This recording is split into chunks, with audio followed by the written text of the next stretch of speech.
आज चाहिँ हामी organisation behaviour masters first semester MBS first सेमेस्टरको त्यो अन्तर्गतको अर्गनाइजेसन बिहेभियर को किताबबाट चाहिँ ओल्ड इज गोल्डमा सोधिएका केही प्रश्नहरूको बारेमा हामी सल्भ गर्न जाँदैछौँ। र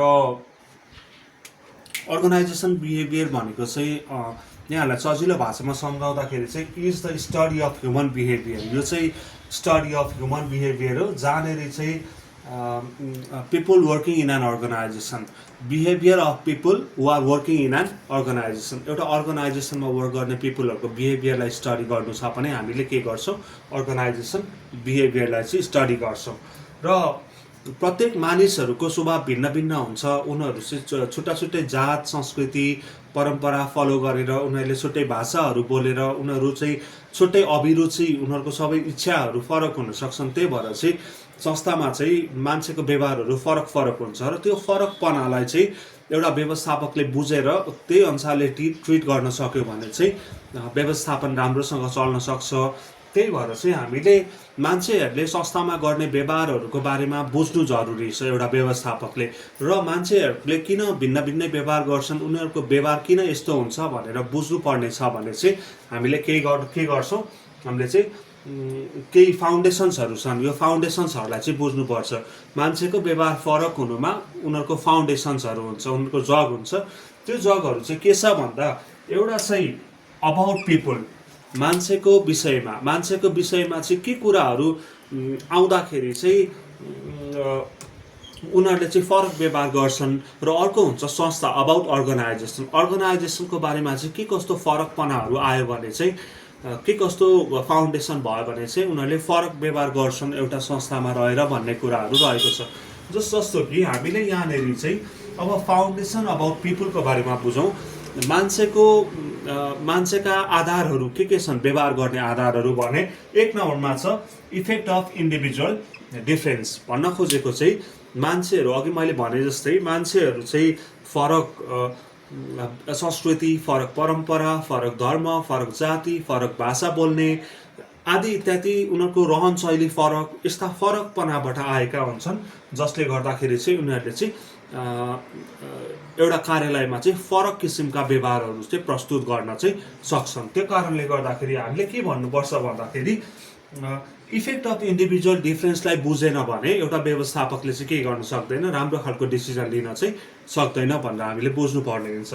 र साथसाथै भ्यालु अफ ए पर्सन, प्रत्येक व्यक्तिको आफ्नै मूल्य मान्यता हुन्छ। उनीहरूको शारीरिक क्षमता, उनीहरूको मानसिक क्षमता, उनीहरूले के कुरालाई बढी बढावा दिने, के कुरालाई बढी चाहिँ उनीहरूले चाहिँ के कुरालाई बढी चाहिँ प्राथमिकता दिने भन्ने कुराहरूले पनि उनीहरूको भ्यालु दर्शाउँछ। त्यो भ्यालुले गर्दाखेरि उनीहरूले फरक फरक व्यवहारहरू गरिरहेका हुन्छन्।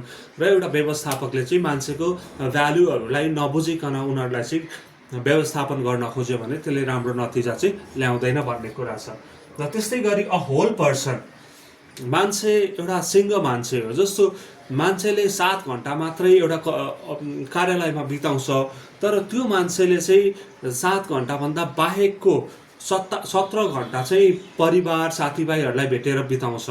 र त्यो हामीले एउटा व्यवस्थापकले चाहिँ के गर्न सक्नुपर्छ भन्दाखेरि त्यो व्यक्ति जसले चाहिँ 7 घन्टा कार्यालयमा काम गर्छ, त्यो 7 घन्टा बाहेकका कुराहरूले पनि त उसको कार्य क्षमतालाई चाहिँ असर गरिरहेको हुन्छ। त्यही भएर व्यवस्थापकले चाहिँ उसको वर्किङ आवरलाई मात्र होइन कि उसको एक्स्ट्रा आवरहरूमा नि उसको गतिविधिहरू के छ त्यही अनुसारले चाहिँ उसलाई बुझेर चाहिँ त्यही अनुसारको व्यवस्थापन गर्न चाहिँ सक्नुपर्छ है त। अब अर्को छ सेलेक्टिभ पर्सेप्सन।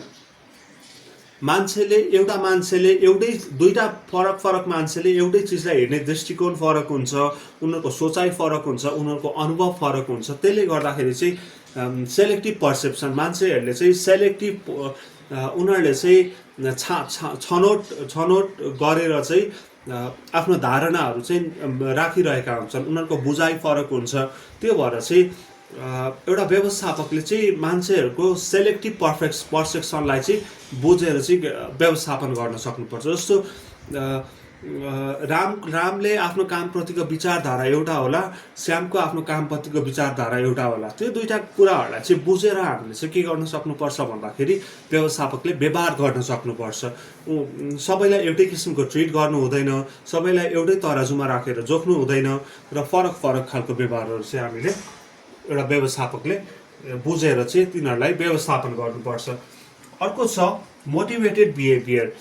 एउटा व्यक्ति के कारणले मोटिभेटेड हुन्छ भन्ने कुराले पनि उसले दर्शाउने व्यवहारहरू चाहिँ फरक फरक हुन जान्दछ संस्थामा, है त। संस्थामा उसले चाहिँ ऊ केबाट प्रोत्साहित छ, उसले प्रोत्साहन हुने कार्यहरू के छ, कस्ता खालका सिचुएसन्सहरू आउँदाखेरि चाहिँ एउटा मान्छे चाहिँ मोटिभेटेड भइरहेको हुन्छ भन्ने कुराहरू हामीले चाहिँ बुझ्नु जरुरी छ। त्यो कारणले गर्दा एउटा व्यवस्थापकले एउटा फलानु व्यक्ति एउटा कर्मचारीलाई प्रोत्साहन दिँदाखेरि उसले राम्रो काम गर्छ कि, अथवा मानौ त्यो व्यक्ति चाहिँ स्यालेरीदेखि मोटिभेटेड भएर काम गरिरहेको छ कि, त्यो व्यक्ति चाहिँ आफ्नो भविष्य सेक्योर गर्छु भनेर मोटिभेटेड भएर काम गरिरहेको छ कि, के कुराले उसको व्यवहारहरू चाहिँ भइरहेको छ अफिसमा, त्यो कुराहरू चाहिँ एउटा म्यानेजमेन्टले चाहिँ बुझ्नु जरुरी छ। त्यो भएर चाहिँ हामीले मोटिभेटेड बिहेभियर्सहरू चाहिँ स्टडी गर्नु जरुरी छ। भनेको के उसको व्यवहारहरू चाहिँ के, उसले गर्ने क्रियाकलापहरू चाहिँ केबाट चाहिँ आइरहेको छ, केबाट चाहिँ असर परिरहेको छ भन्ने कुरा चाहिँ बुझ्नु जरुरी छ एउटा व्यवस्थापकले। र फाइनल्ली आउँछ हामीलाई डिजायर फर इन्भल्भमेन्ट। हामीलाई चाहिँ के हुन्छ भन्दाखेरि चाहिँ हामीलाई चाहिँ डिजायर हुन्छ, होइन। एउटा कर्मचारी निष्क्रिय बस्न सक्दैन संस्थामा, उसले चाहिँ आफूले संस्थामा ऊ आफू पदमा रहेको संस्थामा चाहिँ उसले इन्भल्भ हुन रुचाउँछ, ऊ चाहिँ आफ्नो कार्य देखाउन रुचाउँछ, उसले चाहिँ आफ्नो क्षमता प्रस्तुत गर्न रुचाउँछ। त्यही भएर कस्तो व्यक्तिले कस्तो खालको काममा चाहिँ इन्भल्भ हुन रुचाइरहेको हुन्छ संस्थामा, त्यो कुरा चाहिँ व्यवस्थापकले जान्नु एकदमै जरुरी कुरा छ। र यसको लागि हामीले के बुझ्नुपर्छ भन्दा डिजायर फर इन्भल्भमेन्ट। सबै कर्मचारीहरूले के कुरामा आफूलाई चाहिँ इङ्गेज राख्न चाहन्छन् कार्य गर्ने अवस्थामा, त्यो कार्य गर्ने अवस्थामा के कुरामा इङ्गेज राख्न चाहन्छन्, त्यसले गर्दाखेरि त्यो बुझेन भने व्यवस्थापकले राम्रो निर्णय लिन सक्दैन। जस्तो कि रामलाई चाहिँ बुक किपिङ आउँछ भने, अकाउन्टिङ आउँछ भने, उसलाई अकाउन्टिङ गर्न मन लाग्छ भने उसलाई चाहिँ हामीले अपरेसनमा राखिदिएर त हुँदैन, उसलाई हामीले सेल्समा राखिदिएर त हुँदैन, उसलाई अकाउन्टमै राख्नु पर्यो, होइन। उसलाई केमा इन्भल्भ हुन चाहन्छ त्यो कुरा बुझ्नु पर्ने हुन्छ, है त। र यति भए पछाडि चाहिँ हामीले फाउन्डेसन अफ अर्गनाइजेसनल बिहेभियर जो चाहिँ के छ भन्दाखेरि चाहिँ एउटा जग रहेको छ अर्गनाइजेसनल बिहेभियरलाई बुझ्नको लागि, है त। अब चाहिँ हामी 2 नम्बरको फाउन्डेसन अबाउट अर्गनाइजेसनको कुरा डिस्कस गर्न जाँदैछौँ। फाउन्डेसन अबाउट अर्गनाइजेसन भनेको चाहिँ मान्छेको व्यवहारहरू बुझ्नलाई चाहिँ कस्तो खालको अर्गनाइजेसनको फाउन्डेसनमा रहेर चाहिँ हामीले चाहिँ व्यवहारहरू बुझ्नुपर्छ भन्ने कुराहरू रहेको छ। जस्तो यसमा चाहिँ हामीलाई म्युचुअल इन्ट्रेस्टका कुरा आउँछ है। म्युचुअल इन्ट्रेस्ट भनेको चाहिँ के छ भन्दा संस्थामा काम गरिसकेको मान्छेहरूले चाहिँ आफ्नो पनि केही विकास होस् भनेर संस्थासित आशा राख्छन् र संस्थाले पनि संस्थाको केही विकास होस् भनेर चाहिँ कर्मचारीसित आशा राख्छन्। त्यही भएर चाहिँ एकअर्काको लक्ष्य प्राप्तिको लागि चाहिँ, संस्थाको लक्ष्य प्राप्तिको लागि र एउटा व्यक्तिगत लक्ष्य प्राप्तिको लागि चाहिँ उनीहरूले आपसमा सहयोग गरेर काम गर्नुपर्छ। यसरी गर्दाखेरि चाहिँ व्यवहारहरू गर्नुपर्छ भन्ने कुराहरू रहेको छ। अर्को छ सोसल सिस्टम। संस्था आफैमा एउटा सामाजिक प्रणाली हो। यो सामाजिक प्रणालीमा बसेर चाहिँ व्यक्तिहरूले काम, कर्तव्य र अधिकार निभाइरहेका हुन्छन् र यो गर्दाखेरि चाहिँ मानव संसाधनलाई चाहिँ सामाजिक प्रणालीमा रहेर काम गर्दाखेरि उनीहरूको चाहिँ प्रणालीमै उनीहरूको इन्भल्भमेन्टलाई चाहिँ म्यानेजमेन्टले चाहिँ बुझ्नुपर्ने हुन्छ। उनीहरूले चाहिँ विभिन्न तहमा बसेर काम गरिरहेका होलान्, विभिन्न पदमा बसेर काम गरिरहेका होलान्। यो कुराहरूलाई चाहिँ बुझेर चाहिँ म्यानेजमेन्टले चाहिँ डिसिजन लिनुपर्छ। अर्को छ मोरल ट्रिटमेन्ट भन्ने छ।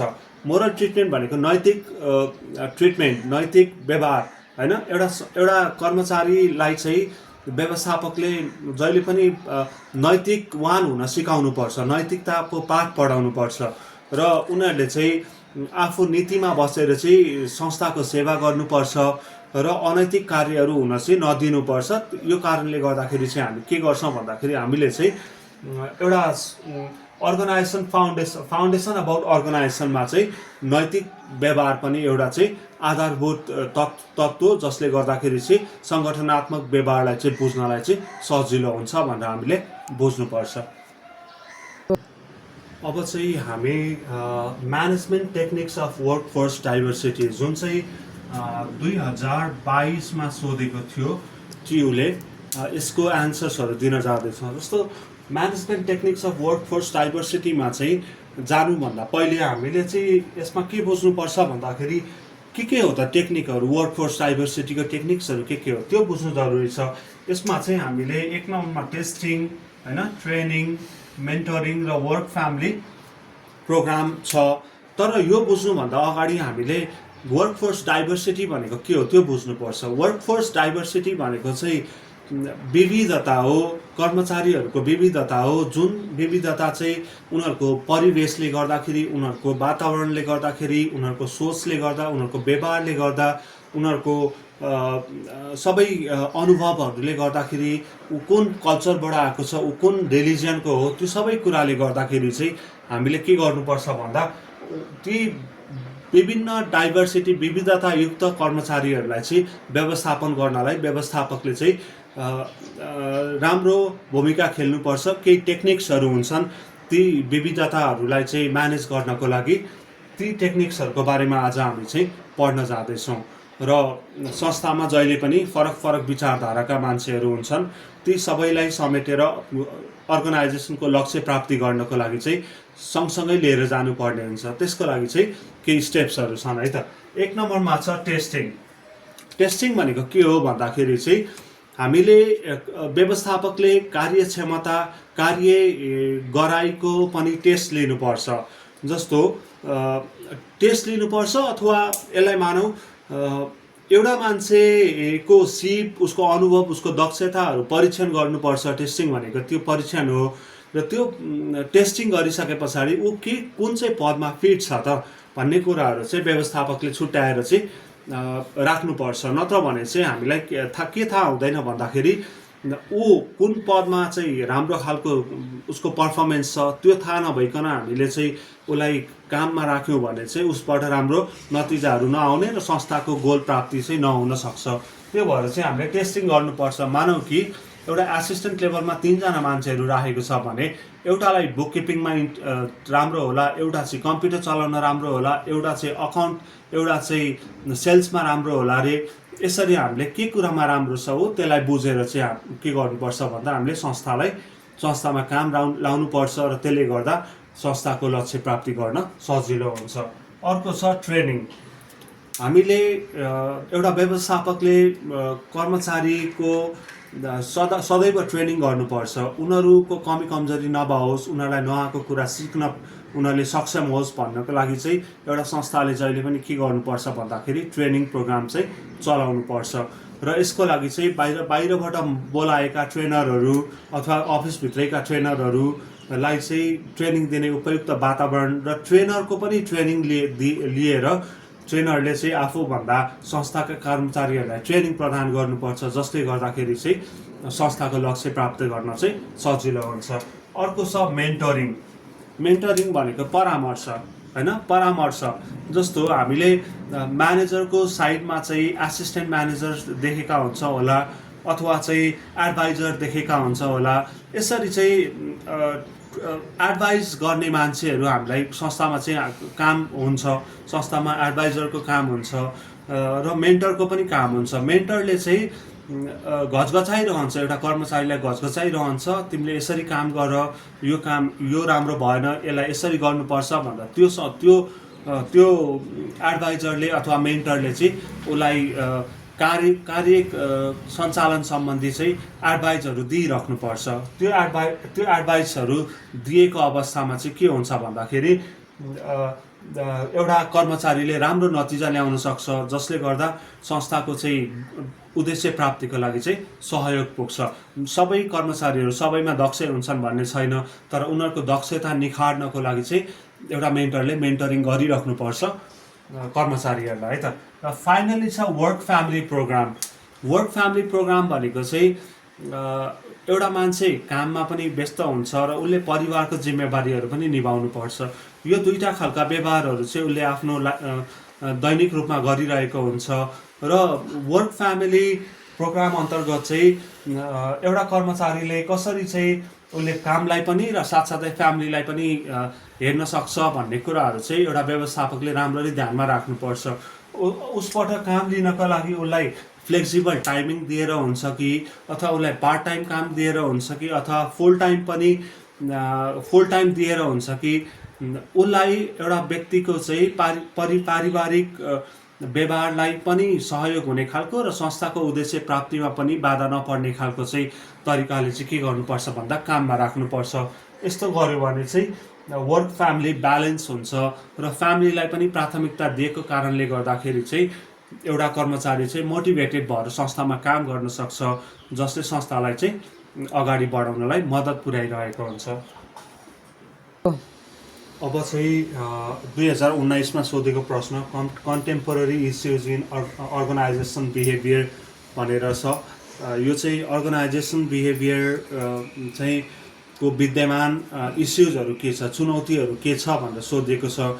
र अहिले आधुनिकीकरणको चरम बिन्दुमा पुगिराख्दाखेरि हामीलाई एउटा संस्था अथवा मानव उत्पादनशील संस्था, एउटा प्रोडक्ट ओरिएन्टेड बिजनेसको लागि चाहिँ अर्गनाइजेसन बिहेभियरका विभिन्न चुनौतीहरू चाहिँ रहेका हुन्छन् र ती चुनौतीहरू चाहिँ अहिले एआईको विकास भए सँगसँगै, इन्फर्मेसन टेक्नोलोजीको विकास भए सँगसँगै, रोबोटिक्सको विकास भए सँगसँगै र संसारमा विश्वव्यापीकरण ग्लोबलाइजेसन भएको कारणले गर्दाखेरि संस्थाले आफ्नो कार्यशैली, कार्य सम्पादनमा चाहिँ निकै नै विचार पुर्याउनु पर्ने अवस्था देखिन्छ र बढ्दो क्रममा सङ्घ संस्थाहरू, सङ्गठनहरू खोलिएको अवस्थामा चाहिँ एउटा संस्थालाई मार्केटमा आफ्नो अपरेसन्सहरू गर्नको लागि चाहिँ धेरै चुनौतीपूर्ण कार्यहरू रहेको छ र यो सङ्गठनात्मक व्यवहारको पनि विभिन्न चुनौतीहरू रहेका छन्।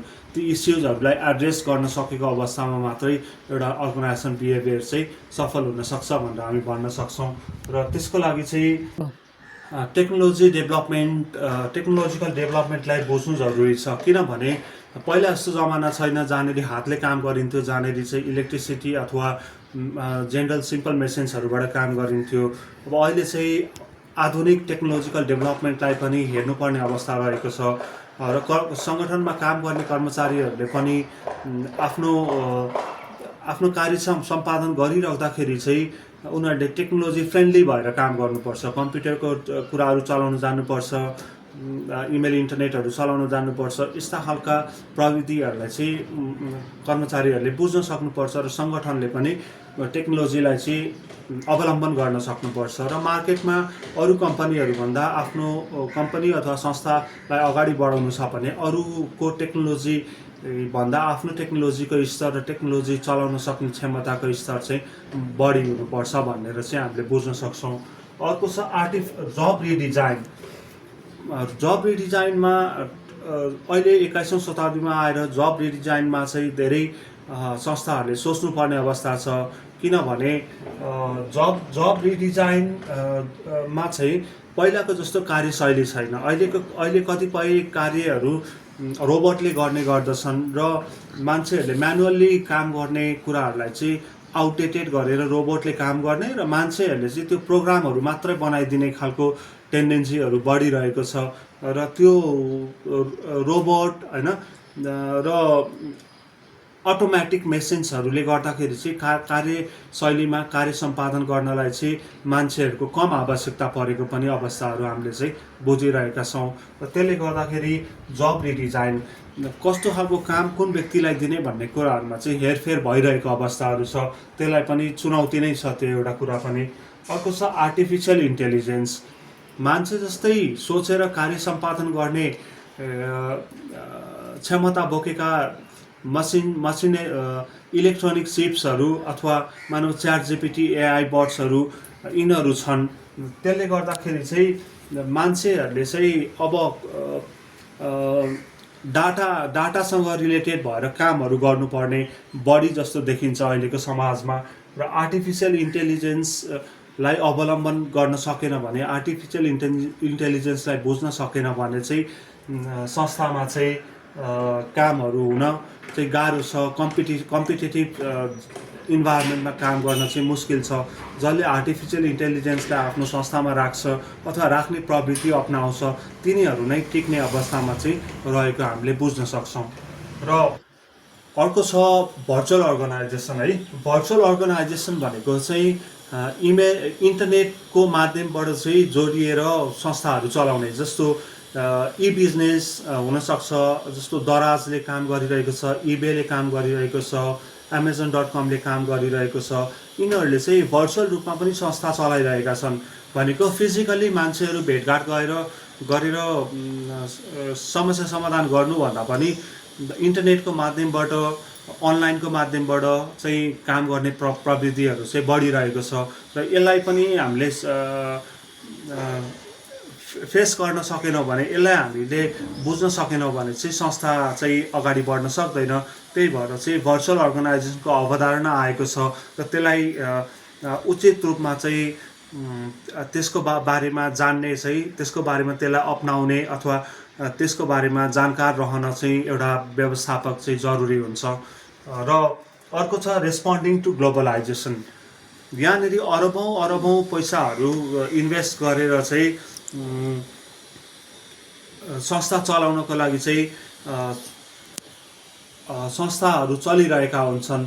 र अहिले विश्वव्यापीकरण सँगसँगै चाहिँ संसारमा धेरै किसिमका ठुला कम्पनीहरू, धेरै किसिमका क्षमता बोकेका कम्पनीहरू चाहिँ आइरहेका छन्। त्यसले गर्दाखेरि हामीले के गर्न सक्छौँ भन्दाखेरि चाहिँ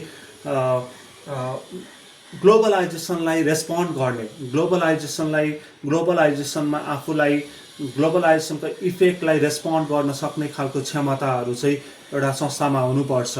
किनकि संस्था एक्लो रूपमा चाहिँ आफूलाई उभ्याउन सक्दैन। त्यसलाई चाहिँ बाह्य विश्वव्यापीकरणको वातावरणले चाहिँ असर गरिरहेको हुन्छ र त्यस्तो अवस्थामा हामीले चाहिँ रेस्पोन्ड गर्नुपर्ने हुन्छ। एउटा संस्थाले रेस्पोन्ड गर्नुपर्ने हुन्छ। त्यही अनुसारको टेक्नोलोजी आफूले एडप्ट गर्ने हो कि त्यस्तै क्षमता बोकेका मान्छेहरू आफ्नो संस्थामा राख्ने हो कि हैन, त्यस्तै खालको रिसोर्सेसहरू राख्ने हो कि, त्यो कुराहरू चाहिँ ध्यान दिनु जरुरी छ। ट्रेन्ड छ एउटा ग्लोबलाइजेसनको, त्यो ट्रेन्डमा आफूलाई चाहिँ मिलाउन सक्नुपर्छ। र अर्को छ म्यानेजिङ वर्कफोर्स डाइभर्सिटी। विविधतायुक्त क्षमता भएका, विविधतायुक्त भाषा बोल्ने, विविधतायुक्त अनुभव भएका, हैन, कार्यशैलीको सम्पादन गर्न सक्ने क्षमता भएका वर्कफोर्सहरू, हैन, मानव संसाधनहरूको लागि चाहिँ व्यवस्थापन गर्नु पनि एउटा चुनौती नै रहेको छ। र सबै किसिमका मान्छेहरू सबै खालको कार्य सम्पादन गर्न सक्ने क्षमताहरू बोक्छन् भनेर हामीले भन्न मिल्दैन। त्यो कारणले गर्दाखेरि हामीले चाहिँ वर्कफोर्स डाइभर्सिटीलाई चाहिँ म्यानेज गर्नु चाहिँ एउटा चुनौतीपूर्ण अवस्था रहेको छ।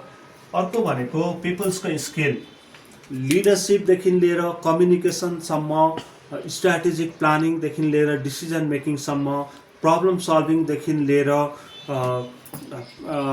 अर्गनाइजिङसम्म, यो सबै किसिमका क्षमताहरू चाहिँ डेभलप गर्नु जरुरी छ। एउटा म्यानेजमेन्टले आफ्नो स्टाफहरूलाई त्यो दिनु जरुरी छ। र त्यसले गर्दाखेरि चाहिँ पिपलको स्किल्सहरू अपग्रेड नभएसम्म, पिपलको स्किल्सहरू निखार नभएसम्म संस्था अगाडि बढ्न चाहिँ सक्दैन। संस्थालाई अगाडि बढ्न गाह्रो हुन्छ। त्यही भएर नयाँ स्किल्सहरू आफ्नो कर्मचारीहरूलाई सिकाउनुपर्छ। टेक्नोलोजी फ्रेन्डली भएर टेक्निकल स्किल्सहरू, कम्प्युटर रिलेटेड स्किल्सहरू, एआई सम्बन्धी स्किल्सहरू आफ्नो कर्मचारीहरूलाई सिकाएको अवस्थामा चाहिँ संस्था अगाडि बढ्न सक्छ भनेर हामी भन्न सक्छौँ।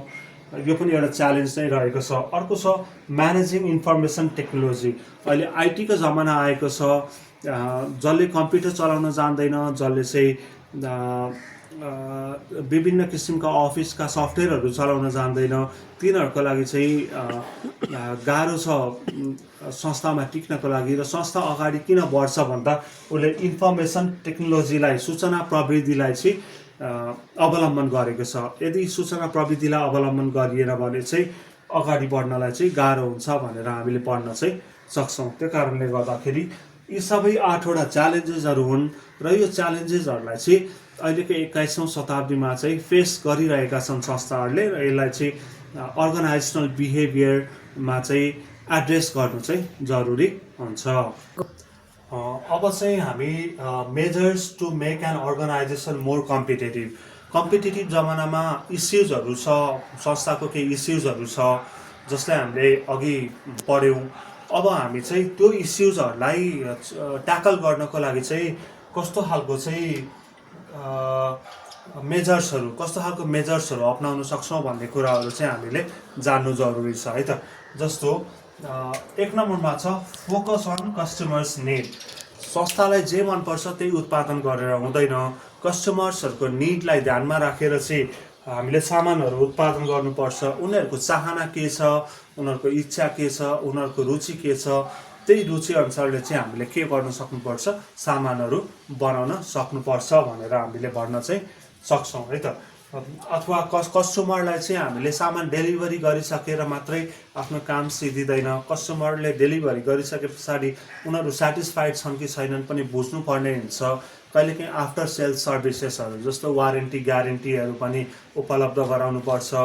यसरी चाहिँ गर्यो भने कस्टमरहरू आफ्नो संस्थामा चाहिँ रिटेन हुन्छन् भनेर हामी भन्न चाहिँ सक्छौँ है त। अर्को छ रिटेनिङ ह्युमन रिसोर्सलाई रिटेन गर्नु पनि अर्को मेथड हुनसक्छ। जस्तो हामीसित कम्पिटेन्ट ह्युमन रिसोर्सहरू छ र हामीले त्यो कम्पिटेन्ट ह्युमन रिसोर्सलाई चाहिँ एउटा संस्थाबाट अर्को संस्थामा जान दियौँ भने अर्को संस्थाले त राम्रो ह्युमन रिसोर्स पाउँछ। त्योभन्दा पनि हामीले आफ्नो दक्ष कर्मचारीलाई आफ्नै संस्थामा चाहिँ रिटेन गरेर राख्न सकेको अवस्थामा चाहिँ हाम्रो संस्था चाहिँ सफल हुन्छ भनेर हामी भन्न चाहिँ सक्छौँ। र यसको लागि चाहिँ रिटेन मात्र गर्ने होइन, उचित ट्रेनिङ दिने, मोटिभेसन दिने होइन, यस्ता खालका स्किल्सहरू बढाउने, टेक्निकल स्किल्सहरू बढाउने ह्युमन रिसोर्सको, ताकि हाम्रो प्रोडक्टिभिटी चाहिँ बढ्न सकोस् है। अर्को छ इनोभेसन। हामीले नयाँ प्रविधिहरूलाई ट्याकल गर्नलाई आफ्नो पनि कार्यशैलीमा नयाँपन ल्याउनु जरुरी छ, नयाँ तरिकाले सोच्नु जरुरी छ, नयाँ तरिकाले हामीले कार्य विस्तार गर्नु जरुरी छ, नयाँ टेक्नोलोजीहरू विकास गर्नु जरुरी छ। यसरी चाहिँ हामीले के गर्न सक्छौँ भन्दा इनोभेसनलाई अगाडि बढाउन सक्छौँ। सृजनशीलता, नयाँपन अगाडि बढायो भने हामीले इस्युजहरू चाहिँ एड्रेस गर्न सक्छौँ। जस्तो एआईको जमाना छ भने हामीले एआईसँग रिलेटेड स्किल्स बढाउने होइन, यस्ता खालका स्किल्सहरू बढाउने। अनि एप्रोप्रिएट लिडरसिप। अब कहिलेकाहीँ बाटो किन रोकिन्छ भन्दा त्यहाँ लिड गर्ने मान्छे हुँदैन। संस्थामा एप्रोप्रिएट लिडरसिप दिन सकेको अवस्थामा चाहिँ के हुन्छ भन्दाखेरि जब हामीले एप्रोप्रिएट लिडरसिप विकास गर्न सक्छौँ, हाम्रो चुनौतीहरू चाहिँ केही हदसम्म चाहिँ न्यूनीकरण हुन्छ। जस्तो लिडरले त बाटो देखाउने काम गर्छ, ऊ फार साइटेड हुन्छ, उसले 10 वर्ष 20 वर्ष 50 वर्ष पछिको कुराहरू सोचेको हुन्छ र त्यही अनुसारले उसले चाहिँ स्ट्र्याटेजीहरू बनाउन सक्छ र त्यही अनुसारले उसले जब डिजाइन गर्न सक्छ होइन। त्यो कारणले गर्दाखेरि लिडरसिप चाहिँ विकास गर्ने अहिलेको जमानामा चाहिँ च्यालेन्जेसहरू फेस गर्नलाई है। अर्को छ कोअर्डिनेसन भन्ने बित्तिकै हामी के बुझ्छौँ त, समन्वय होइन।